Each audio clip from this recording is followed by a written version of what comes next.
It's quite clear that people today will die for their church faith.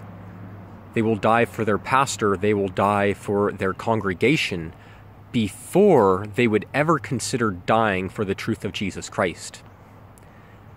It is written that judgment will begin at the house of God. And what do you think will happen if judgment begins first at the house of God for those who disobey the gospel of Jesus Christ? There is no chance for them. Churches will be burned and people will be killed, pastors and laity alike.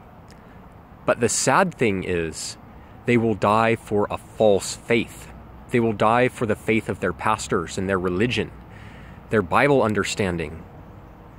But very few people really are on the rock of Jesus Christ. They're dying for a false faith. Many Muslims die for a false faith.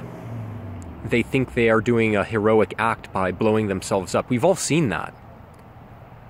But many Christians will also die for a false faith, thinking that it's all for Jesus Christ. But their faith is in their false congregation, in their false worship. I encourage you to get out of church. Touch nothing that is unclean. Judgment is going to come first on the house of God. Be separate from the false places of worship, the false pastors that are actually wolves in sheep's clothing. Come out and be separate and touch nothing that is unclean. The judgment of God is coming upon the false congregation. Where do you think you're going to be found? Are you going to be found bundled and thrown into the fire?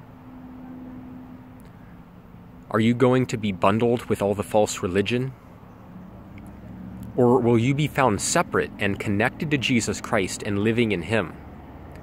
Whether we live or whether we die needs to be for the truth of Jesus Christ, not false faith. May the grace of Jesus be with you.